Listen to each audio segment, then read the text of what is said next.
we did not adopt UEDA, interestingly enough, is that we already had a law in the books, Electronic Authentication Act, that was passed in 1997 that predated UEDA and even eSign. And what that was basically was a very prescriptive digital signature law. When PKI and then digital certificates and those kind of things came on the scene, we jumped in with both feet and we built it, and they didn't necessarily come due to the level of overhead and complexity of the use of that kind of technology, with end users. One of the benefits of that at that time, though, and still at this time, is that if you do follow that prescriptive law, you get a legally presumed electronic digital signature. So there's no ambiguity as to whether or not it passed muster, but getting there was just too difficult. So we didn't adopt UEDA because we had something. We did make some provisions into that law to accommodate electronic signatures. But in the meantime, while we were experimenting with that, there were several statutes that came along to kind of address various types of transactions, public contracting, procurement, those kind of things. But it was not contiguous. It was kind of a hodgepodge of different laws. So the legislature looked at, okay, how can we do this cohesively and kind of create an umbrella to enable the use of electronic signatures for all types of state transactions. So the first thing we did was look at the existing statutes to see where a handwritten signature was specifically required for certain types of transactions, and that we got a lot of pushback from agencies saying we just can't do that, it has to be a handwritten signature, and we found that there were very few specifically called out in the statute. So that's one thing we did, is looked at amending those laws to accommodate and allow for electronic signatures, and then went about drafting a bill that looked at eSign to adopt and put our law in alignment with eSign. One of the things that the law requires that the state CIO is required to develop policy standards or guidelines. And for us, standards means this is something you must prescriptively do to meet a specific requirement. Given electronic signatures, the nature and the somewhat ambiguous definition and how you get there from here, standards didn't seem to fit. So we did look at other states, New York, North Dakota, Colorado, others, and guidelines seem to fit that for us in that, it needs to be technology neutral at that level. And there's just a lot of ways to satisfy, what a legally binding e-signature is. So one of the first thing we did was really conscript the services of subject matter experts across the state level, technical, legal, archival, public records, contracting, those kind of things, those kind of functions that would be impacted through the use of electronic signatures, trying to get their perspective on where they saw risks, what their processes look like, and what would be needed to satisfy their needs in terms of something that would be sufficiently strong given a certain type of transaction. And then based on that, we created the guidelines based on that input, which really essentially lays out the attributes of an e-signature and tries to explain where risk comes from, provides some kind of a risk matrix, speaks to non-repudiation, record integrity, and preservation of records, and those kind of things, just kind of to give people an awareness of what you need to be considering, when you're developing or when you're using electronic signatures.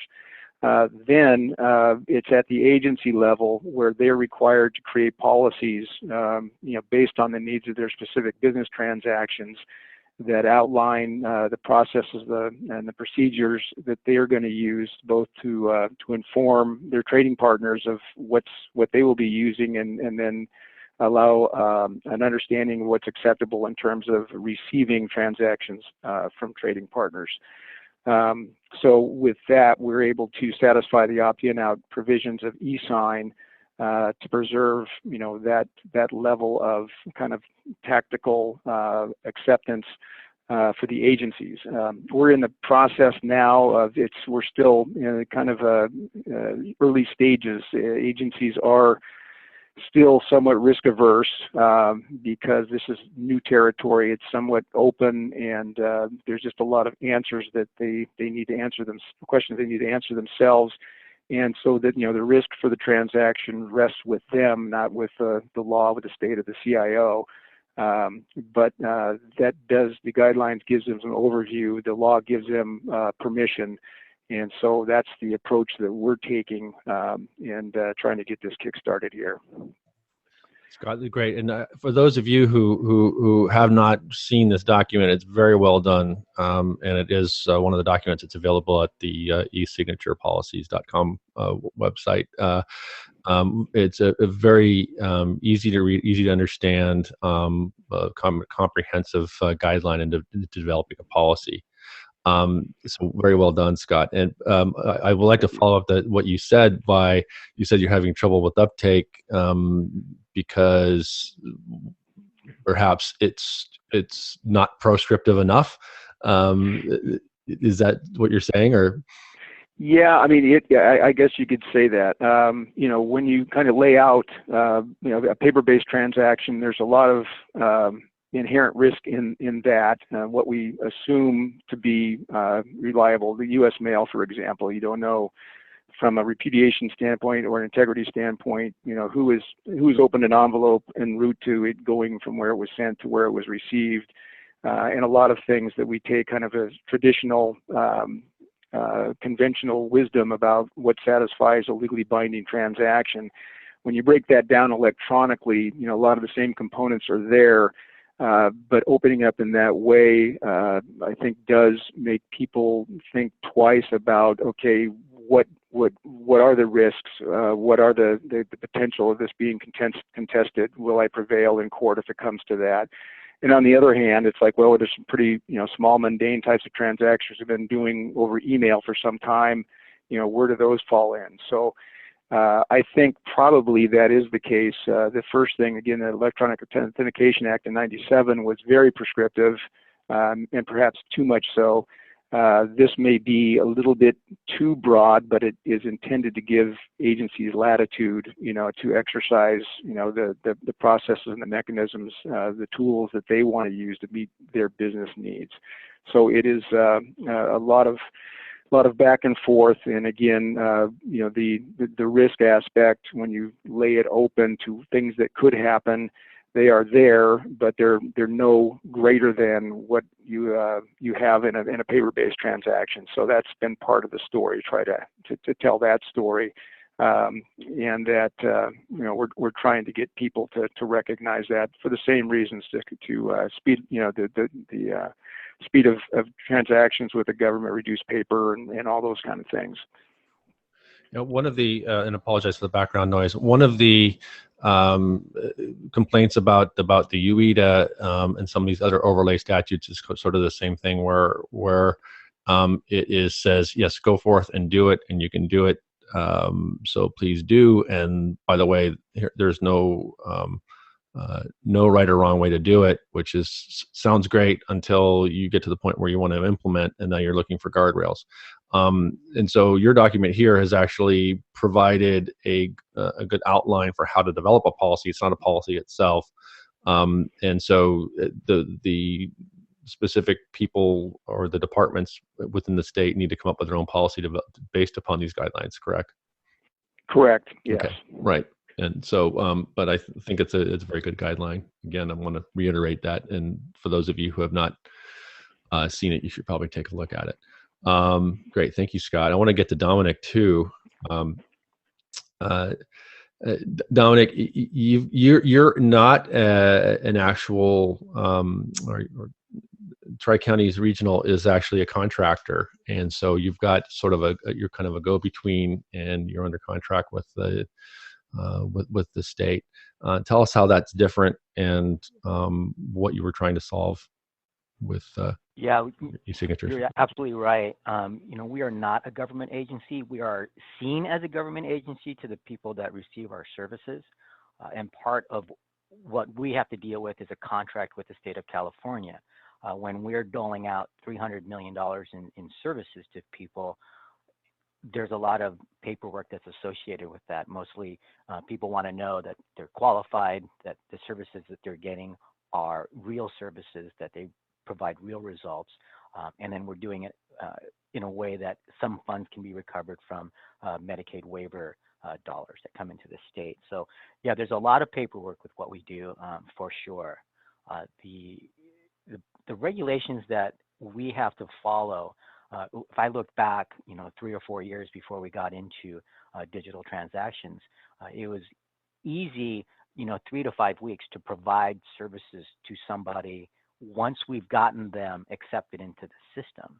And the system is so cumbersome that part of the regulations allow us somewhere between 45 and 120 days to onboard somebody into the system, which sounds kind of silly, considering they used to turn around the space shuttle in 30 days or something like that. And this is not that complicated. Somebody with a developmental disability, you can pretty much assess that very quickly, and there's history behind that, and the services, we've been around for 50 years. We understand what the services are. We understand the track record of success and things like that. So it just seemed really odd that it would take 3 to 5 weeks. That has changed. When we started using electronic signature 3 years ago, one of the main drivers was this unnerving feeling that it's taking too long to deliver these services for people. Today, there are many services where if a family came to us with a need today, that we can start the services tomorrow. And if you know of anyone with developmental disabilities, special needs, and things like that, the difference between tomorrow and 3 to 5 weeks from now is pretty profound. It's not something that should be taken lightly in that situation. Our journey, started a little bit differently. If you look back at the risk framework that you talked about, the relative risk is really where we started. It was a very organic process. I was looking for the path of least resistance, and the fact that many of the people that we serve have cerebral palsy or have no means to sign their name or even place an X on a document. They would use things like the rubber stamp that people used to use for return addresses on an envelope. I use that as an example of relative risk, and I go, well, how legal is that? And we just decided that instead of rewriting our policies, we would just inject electronic signature into our existing policies that allowed people to put an X on a document or a rubber stamp on a document and said, oh, by the way, you can use electronic signature. And it was accepted pretty much universally up until a point. When we got to the point of beyond internal documents, we were able to do that very quickly by telling our own staff, if you want to get your expense reports done quicker, use electronic signature. That really helped out a lot, and it helped people learn how to use DocuSign on their own. Howard's experience of people wanting more complex forms and workflows and processes, we're getting into that now, 3 years down the road. Everything that we've done is pretty organic, and we're up to 250,000 documents at this point done through electronic signature.